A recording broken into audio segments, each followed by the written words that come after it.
Well, here's our male kestrel back on his post, right next to the Harry's Farm barn. And we're hoping that he'll be nesting in the peak of the barn again this year.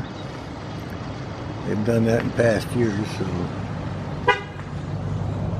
we'll see how he does. We had a good rain earlier and now he's drying off, so we'll see how he does here. I just happened to spot him, and I'm glad to see he's still in the area, because he was checking out the peak of the barn where they nested a few years ago. I haven't seen the female yet, so hopefully it won't be too long and she'll show up and they'll decide to nest in the peak of the barn again, and we can get some good videos and photos. We did the whole nesting cycle that one year, so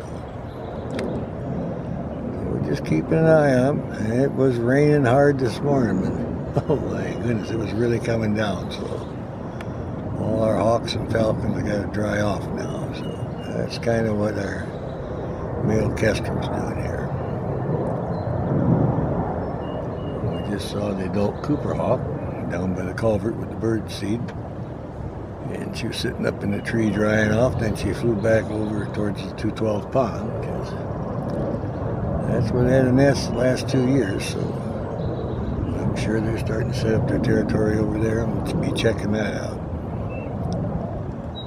Alright, we'll watch our adult male kestrel here dry off. And we'll make the rounds and see what else we can find. Oh yeah, preen those feathers a little bit.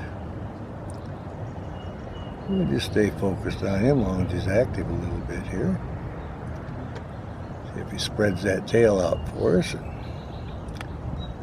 I know it was really coming down hard. Rain, and then it just all of a sudden quit, so that's good. Give him a chance to get his feathers all dried off and preened up.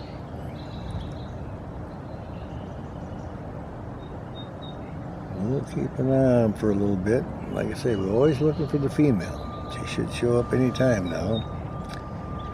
If they start hunting and hanging out together here, then we know they're going to be nesting close by, and hopefully it'll be, like I said, in the peak of the barn. They go under the tin roof, right on the very peak. You come down about 1.5 feet, the right hand side, and they just squeeze between the roof and the board there, and that's where they had their nest a few years ago. They raised 4 of them in there. Oh yeah. So he hunted all year here, all winter, been hanging out, and still here, so getting close to time to pick a nest spot. And if he's decided on the peak of the barn, well, then he's just waiting for the female to show up. Several times we've seen him checking it out, so. Alright then, I think we'll make our rounds and see what else we can come up with. And we'll get lucky and see the juvenile sharpshin down by the culvert where the birdseed is. He likes interacting with the stellar jays because they're the same size. He chases them and they chase him, and they're just kind of playing and having a good time. And there's always a chance that the merlin will sail by. Saw him go by the other day, so. Alright, I think we call that pretty much good. Let's see what it's going to do here. Oh, I'm going to fan the tail out a little bit. Got a lot of geese flying too, I see. Yeah, he's got to dry off before he can do a little hunting here, so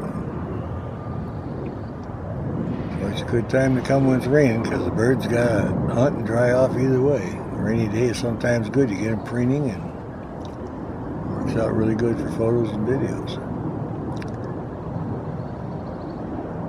Alright, we'll let that feathers dry off a little more, and then they'll probably go on the hunt. So